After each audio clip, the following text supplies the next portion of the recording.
Bonjour Alain, comment allez-vous? Bonjour Brigitte, très bien, merci, ça va.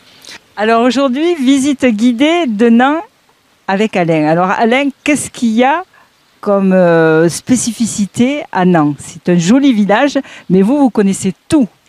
Oui, tout. Bon, je connais pas mal de choses, effectivement. Là, nous sommes sur la place du Clos et je vais vous présenter déjà derrière moi ce bâtiment du XVIIIe siècle qui abrite aujourd'hui la mairie.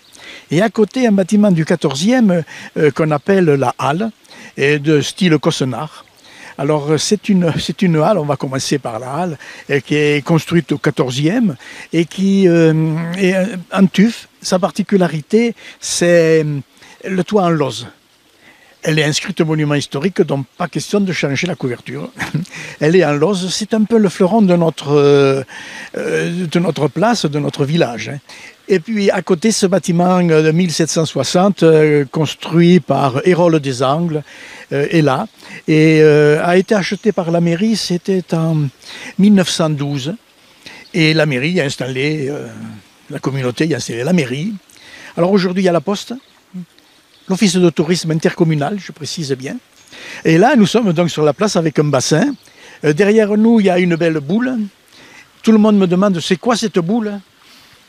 Et je réponds que c'est depuis 1990, cette boule représente la Terre. Elle est en bronze, parce que l'âge de bronze est important dans la civilisation. Et puis on le verra peut-être là. Il y a 3 masques. Un en relief qui regarde l'activité humaine, donc la mairie. Et puis les 2 autres sont en négatif, face à face, pour inciter le visiteur à mettre son visage et à regarder arriver l'eau, source de vie. Alain, vous avez même Louis XVI ici? Oui, on a une statue du roi Louis XVI. C'est une statue qui a été sculptée en 1811 par un royaliste nantais. Et cette statue, elle a subi 3 fois, elle a été décapitée. La dernière fois, elle a été décapitée en 1989. C'était le bicentenaire de la Révolution. Maintenant, nous allons aller voir l'église Saint-Jacques, qui est au fond là-bas. Là, on y va.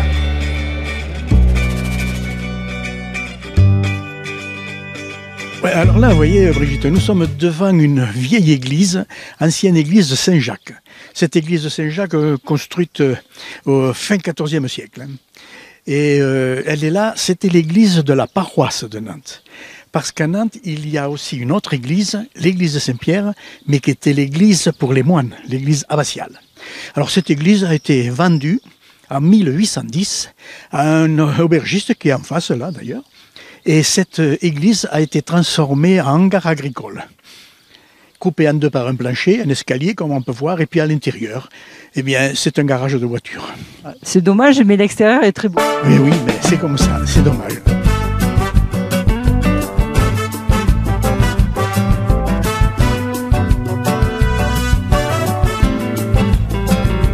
Ce sont des jardins entourés de murs qui ont été cultivés depuis très longtemps, depuis les moines, etc. Et même aujourd'hui encore. Ce qu'on peut regretter, c'est qu'il y a de moins en moins de jardiniers. Enfin, tout de même. Et alors, pourquoi il y a le jardin ici? Eh bien, parce que toute l'eau que nous voyons, c'est l'eau qui vient de la source du Durzon. La source du Durzon, c'est 7 km d'ici. Et 1 kilomètre là, en amont, eh bien, il y a une séparation. On prend l'eau de la rivière et les moines, à cette période-là, 10, 11, 12e siècle, ont construit ces canaux pour irriguer. Et puis elle est devenue aussi l'eau domestique, hein, c'était pour les animaux, pour l'homme, etc. Et puis aujourd'hui, cette eau de la source du Durzon est devenue eau potable. C'est cette source de là où il y a de puissantes pompes qui renvoient l'eau sur le Larzac, et tout le Larzac a l'eau au robinet grâce à la source du Durzon.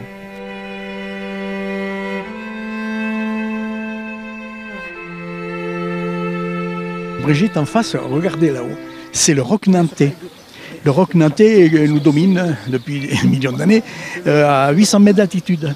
Et nous, ici, nous sommes à 500 mètres. Il y a 300 mètres de dénivelé et c'est une belle randonnée. Enfin, moi, j'y vais plus.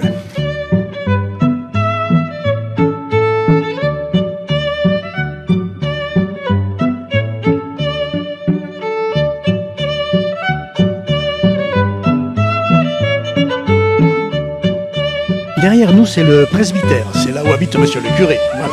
ce presbytère depuis 1835. Et c'est là où il y avait cette famille de royalistes qui, en 1811, a fait sculpter la statue du roi Louis XVI. Aujourd'hui, monsieur le curé n'est plus là, enfin, en maison de retraite.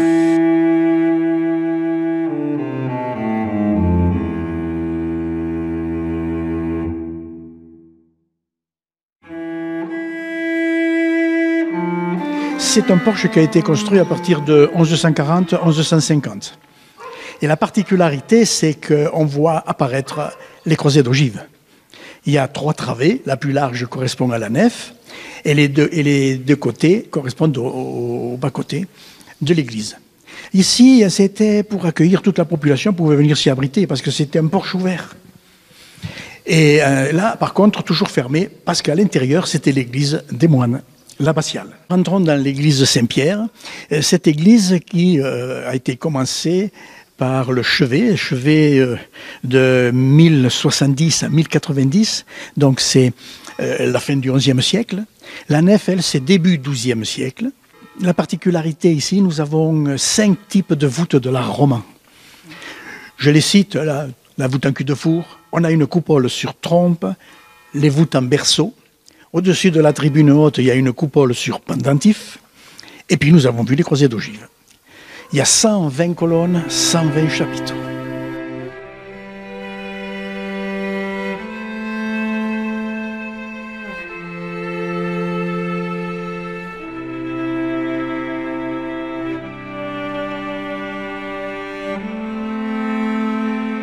Nous sommes donc devant le chevet qui comprend l'abside, face à nous, et de chaque côté les absidioles. Absidiole nord, absidiole sud.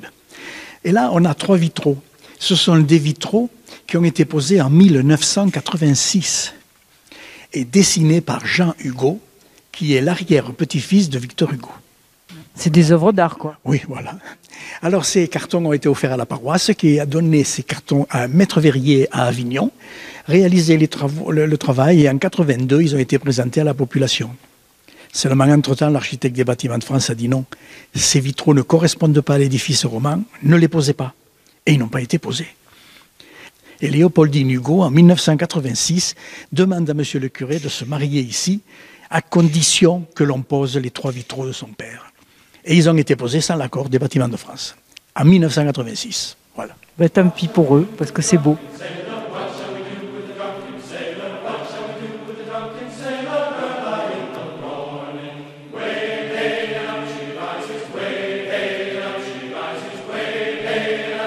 Nous voilà donc sur le cloître. Ce cloître construit au XIIe siècle, accolé donc à l'église qui est orientée est-ouest, était entouré de bâtiments. Ces bâtiments ont disparu pendant les guerres de religion. Alors il nous reste juste les fondations, comme on peut voir. Voilà, le cloître.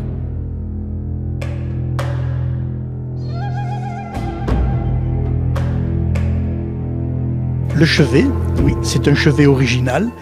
Souvent, c'est semi-circulaire. Ça fait penser, par exemple, à Saint-Guilhem-le-Désert.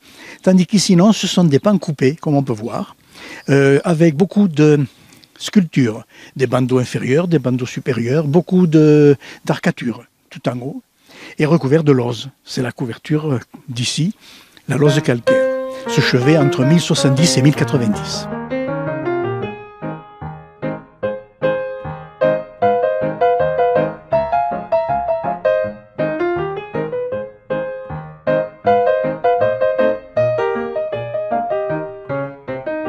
Encore une fois, nous sortons donc d'une petite ruelle qu'on appelle la rue des Pénitents. Et on débouche sur une chapelle, la chapelle de Pénitents Blancs de Nantes. Chapelle qui a été construite en 1684, sur 2 vieilles maisons, comme on voit, et c'était pour des pénitents blancs de Nantes. La confrérie de pénitents s'est arrêtée après la guerre 14-18. Mais le dernier pénitent était le propriétaire légataire de la chapelle. Et avant de mourir en 1950, cette chapelle, il l'a donnée au diocèse de Rodez, plutôt que la donner à la commune. Alors la commune l'a louée au diocèse de Rodez, tout simplement.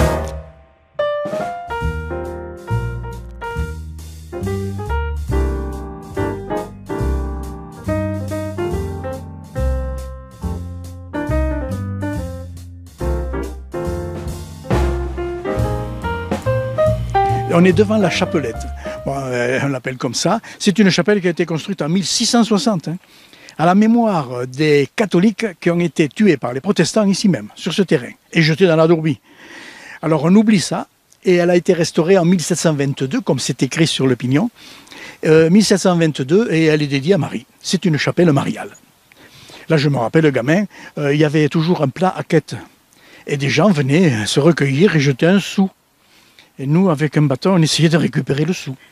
C'est pas bien ça. Non, c'est pas bien.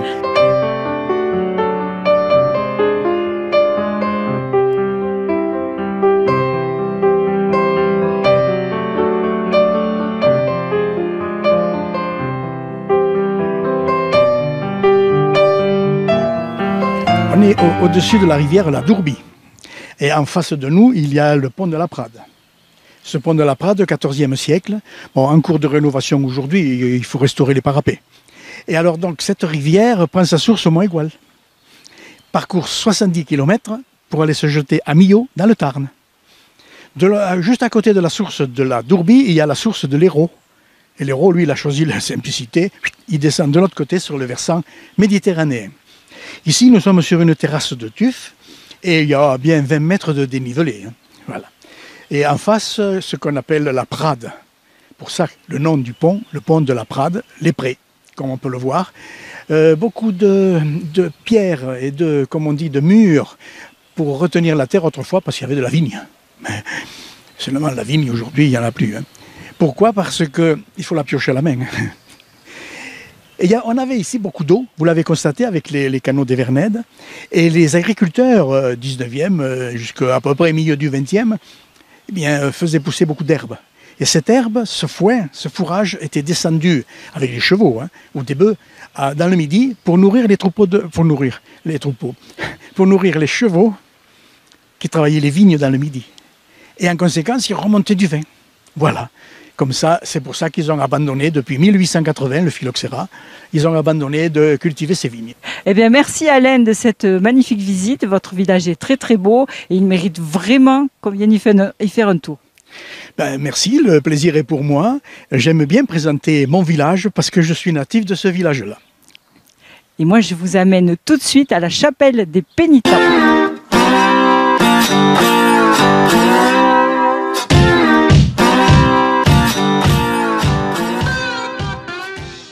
Je vous l'avais promis, nous voici maintenant à la chapelle des Pénitents où je vais rencontrer Alain Fournier qui va nous parler des moulins. Des moulins, oui. Alors, la collection de moulins qui se trouve ici, c'est la même personne qui les a réalisés. Il y a 22 maquettes, elles sont toutes fonctionnelles et il a voulu représenter tous les systèmes dont il a eu connaissance dans le monde. Et donc, tout fonctionne, si vous voulez. Et donc, cette personne est de Nantes? Non, elle est de l'Odève. Elle est exposée chaque année à l'Odève, mais quand il a voulu les donner à la commune de l'Odève, la commune les a refusés. Et nous, on les a eus ici parce qu'en 1996, il y a le moulin de Saint-Martin, c'était la menuiserie, a brûlé. Et en 2012, ils ont mis en vente la ruine. Et avec l'association, on a créé la SAS Saint-Martin qui a racheté le moulin.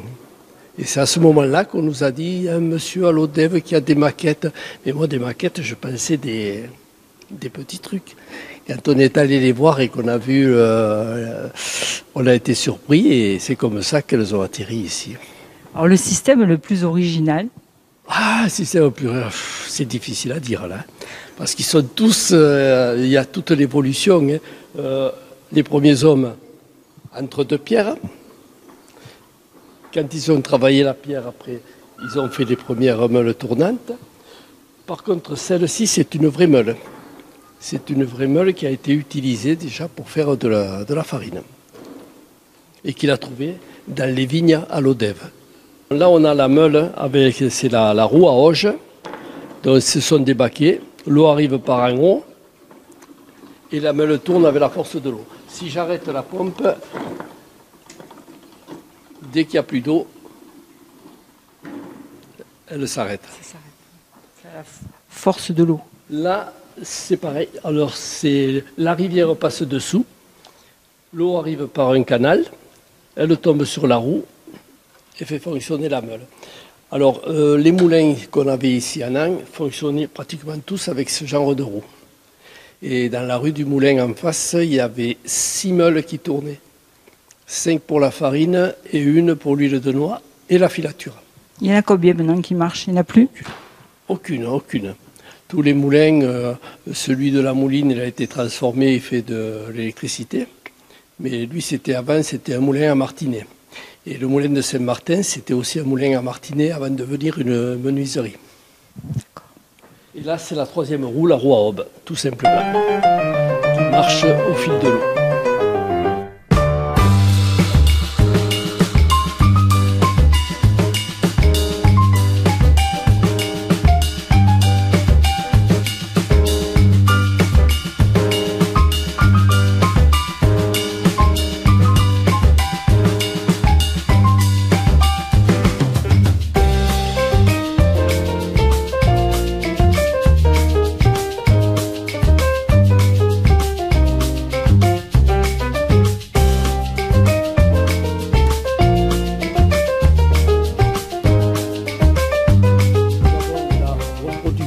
Du moulin de Templeuve, à côté de Lille.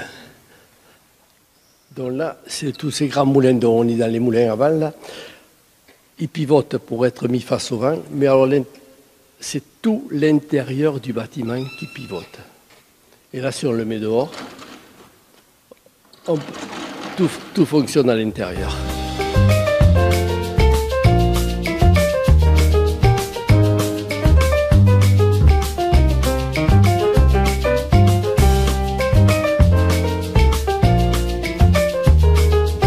Il est un peu particulier, il date de la Révolution, 1789. Le meunier peut aller là où il veut, c'est pas le seigneur qui décide. Donc, et ce type de moulin a servi à Napoléon. Et c'est les hommes qui se mettaient de chaque côté pour tourner. Voilà. Il se coince, lui aussi se coince. Voilà. C'est un moulin afghan qu'on trouve en Afghanistan. Et il est comme le moulin méditerranéen, il est sur vent dominant. Donc le vent rentre par le petit côté, il faut une grande sortie. Il est d'une simplicité. Et ce type de moulin date du 7e siècle.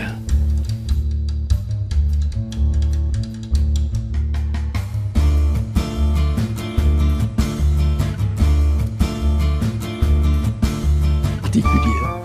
Alors chaque dent fait 5 kg et il y en a 48 sur la roue. L'envergure d'une extrémité de voile à l'autre, il y a 22 mètres. En taille réelle, donc on peut imaginer. Alors ce qu'il y a de bien, c'est que j'ai un ami à la brocante qui avait et c'est exactement ce moulin. Alors là, c'est le moulin de Cassel, et des personnes qui habitent à Cassel sont passées, m'ont dit oui, c'est bien le moulin de Cassel, c'est le même.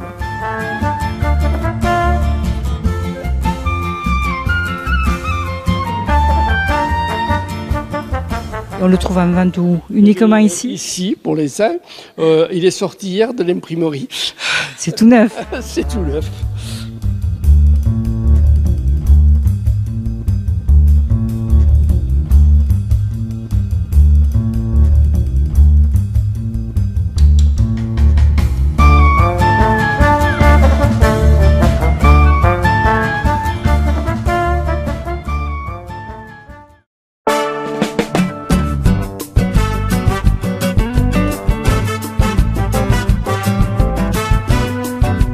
Après cette magnifique visite des moulins, je retrouve Monsieur le maire qui va nous parler un petit peu de sa commune. Richard, bonjour. Alors, Nantes est une commune magnifique. Alors, vous avez déjà vu l'histoire, hein. Je pourrais vous parler des légendes aussi. On peut parler des... Vous avez vu le village chrétien. Avant, il y avait un village un peu... les anciens dieux. Si vous allez dans les failles du Larzac ou aux sources de Durzon, vous verrez les elfes, peut-être. Ensuite, ici, aujourd'hui, au XXIe siècle, on essaye de retrouver une certaine autonomie en travaillant sur les jardins, puisque, en fait, ce qu'on vous a dit, c'est que le village a été bâti sur une autonomie énergétique et alimentaire, et on essaie de retrouver ça, donc Vous avez vu une partie des moulins que l'on essaie de refaire sur... C'est un territoire énergie positive à croissance verte. Donc voilà notre travail. La commune, c'est 11 000 hectares. Alors, c'est, pour être plus expressif, c'est plus grand que Paris. Voilà.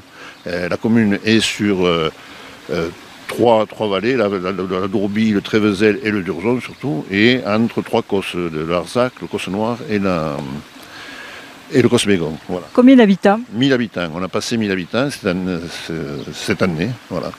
Alors, vous vivez beaucoup du tourisme. Alors comment ça se présente cette saison avec le confinement, déconfinement? Pas bien. La fête ne se fera pas, par exemple. On ne peut pas faire de grandes animations, etc. On a fait la fête de la musique avec un trio sur une terrasse de café. Dès que l'on aura la possibilité, on reprendra nos activités où on faisait beaucoup d'animations musicales sur la saison. Parce qu'en fait, au point de vue du tourisme, on a 45% de maisons secondaires. Donc les gens viennent l'été, surtout. Mais aussi, quand c'est des Montpelliérains, ils viennent tout au long de l'année. On a une grosse manifestation le 25 octobre qui est le Trail des Hospitaliers avec 1500 coureurs. Pour le moment, c'est maintenu. On va voir. Parce qu'à part les départs et les arrivées, après, ils se promènent dans la nature, c'est facile. Donc c'est vrai que le tourisme pour nous c'est important, mais on a quand même une agriculture qui est présente et importante sur les filières du lait, de brebis, roquefort et aussi des bergers du Larzac. Une filière viande qui n'a rien à voir avec ce qu'on a vu sur L214, parce que la filière viande ici, vous pouvez monter sur le plateau, les brebis sont en liberté. Et le troisième volet de l'activité, c'est les services et les services aux anciens, puisqu'on a 160 hébergements de la maison de retraite. Il y a beaucoup de jeunes ou ils sont partis? Eh bien, écoutez, il y a toute une série de gens qui sont restés quand même, notamment parce qu'il y a du travail aux maisons de retraite.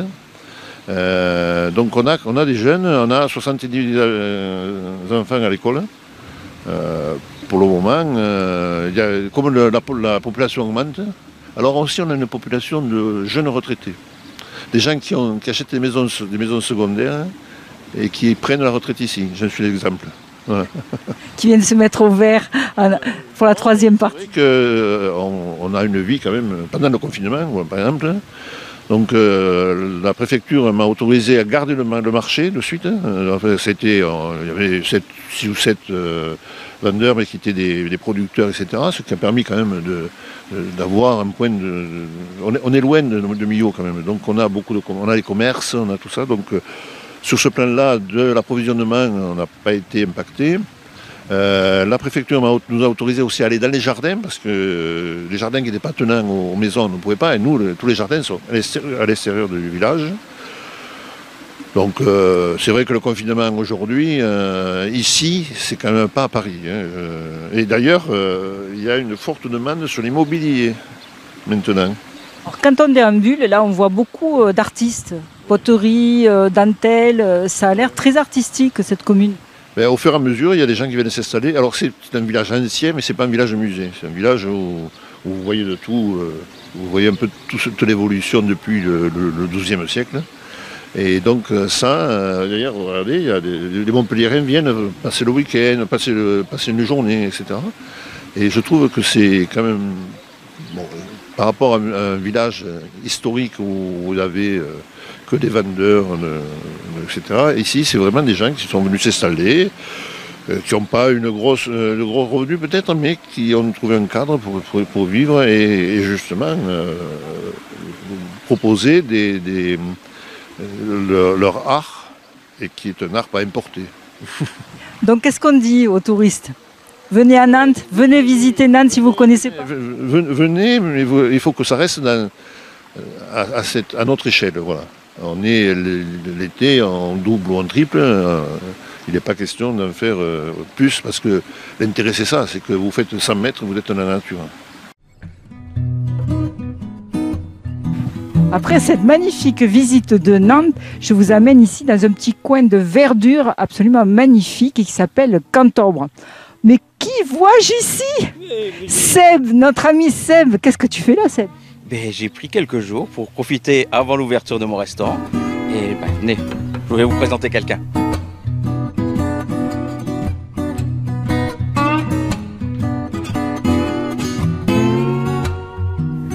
Alors, je vous propose de vous présenter Jérôme, le propriétaire du camping de Val de Cantombre. Jérôme, bonjour. Vous êtes donc directeur du camping Val de Cantombre. Donc ce camping, il ouvre cette année peut-être dans des circonstances un peu compliquées pour vous.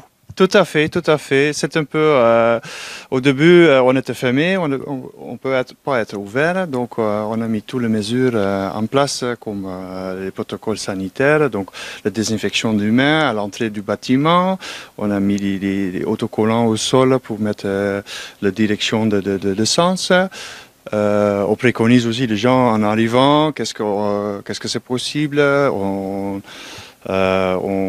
préconise de réserver au restaurant et des choses comme ça. Comme ça, on sait combien de personnes on peut attendre à la restaurant, à la piscine. On a une limite de personnes aussi. En haute saison, on peut accueillir jusqu'à 150 personnes dans la piscine. Donc, je pense que ça c'est quand même beaucoup parce que la piscine est grand. Et malheureusement, on n'est pas plein cette année à cause du Covid, bien sûr. Mais ça va peut-être venir dans les réservations communes. De toute façon, depuis les frontières sont ouvertes, depuis le 15 juin, on voit une hausse des réservations. Donc, même les Hollandais, les Anglais, ils vont venir, ils réservent de nouveau. Et on voit les Français, au dernier moment, ils les réservent pour le lendemain, pour l'instant. Donc, ouais, ça c'est bien. Alors, qu'est-ce qu'on peut dire aux Français pour les inciter à venir dans votre camping? Ici, chez nous, on a l'espace. On a des emplacements sur une terrasse, donc on a de belles vues dans la vallée ici. La nature autour de nous, c'est magnifique. On peut faire des randos au niveau de clôture, on a quoi à visiter, on a des caves de Roquefort, on a des sports, des canoës, des choses comme ça. Donc, et donc vous-même, au niveau du camping, vous organisez des activités? On a des animations au camping, tout à fait. On a 2 animateurs. On a réduit un peu les effectifs des animations parce que normalement, on avait donc des soirées musicales, mais cette année, on a laissé ça, on a annulé parce qu'on ne peut pas faire des danses ensemble, des regroupements comme ça, mais on a quand même des magiciens qui viennent, comme ça, les gens ils peuvent s'installer sur une chaise. On a des animateurs qui peuvent faire avec des petits groupes, avec les gens, quelques activités. Et avec notre mascotte du camping, Alex et Samy, on a créé un parcours au camping.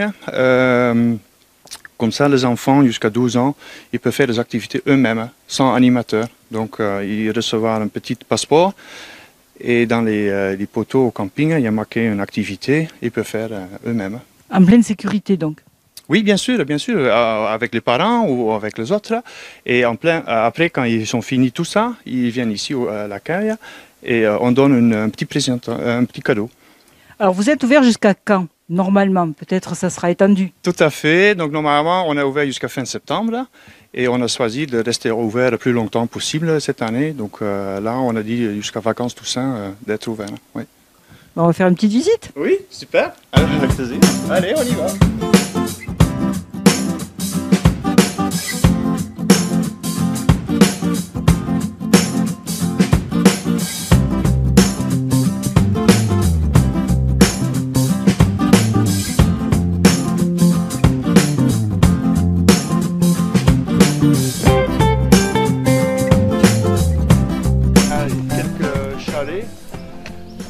Ça c'est en dur. Et ensuite on a des mobilhommes, une trentaine de mobilhommes pour les clients. Et quelques tentes tout aménagées, c'est des tentes safari.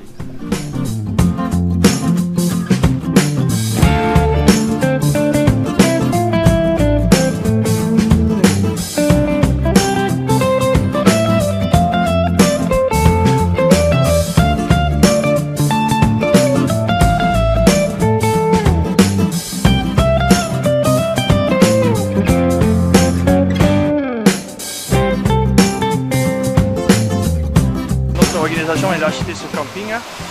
C'est la première chose qu'ils ont fait, c'est créer ce bassin ludique avec cette rivière rapide. Et donc ça fait 13 ans maintenant.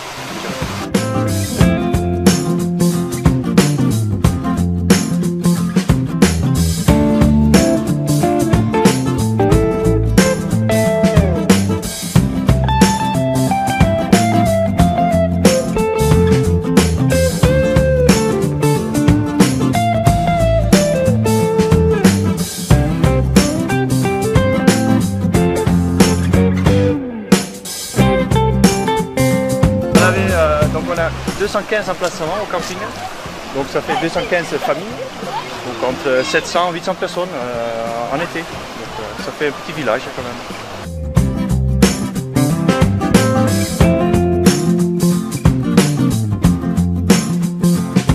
Cette année on a investi sur une fontaine d'eau pour déduire en fait la plastique, donc les clients ils peuvent porter sa propre bouteille plastique et de remplir dans cette fontaine d'eau, se servir avec de l'eau, l'eau pétillante, l'eau plate. Donc je peux vous montrer, il est juste là.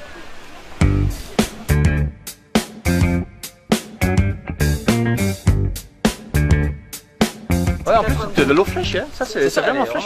Donc, c'est peut-être un gros investissement, non? Ah oui, c'est pas donné, tout à fait. Ouais, ça c'est. Ouais.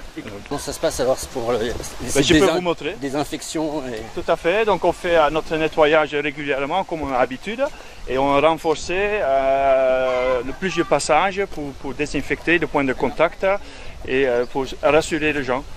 En plus, on demande à clients, avant de rentrer dans le bâtiment, de désinfecter les mains et garder les distances, bien sûr, entre les autres. Je vais vous montrer.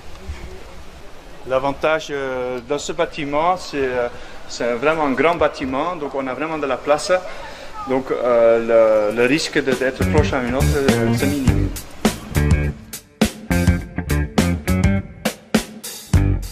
Un système de douche qui fonctionne avec une minuterie. Donc vous pouvez doucher seulement 6 minutes, qui normalement est assez long pour une douche. Après ces 6 minutes, il le bloque pendant 6 minutes pour éviter les gens qui prennent leur douche pendant un quart d'heure ou plus long. Donc ça aussi, et dans la tête de douche, c'est des têtes économisées d'eau aussi. Donc depuis qu'on a fait ces installations, on a largement économisé beaucoup d'eau. C'est depuis cette année, non? Ça fait 3 ans. Là, les mesures qu'on a pris, là, parce que là, on ne peut pas garder la distance entre les deux, donc on a éliminé 2 douches et 2 qui sont actifs.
Jérôme, merci de cette visite, c'était très intéressant. Et puis, merci de la bouteille. Avec plaisir, merci. On va la déguster.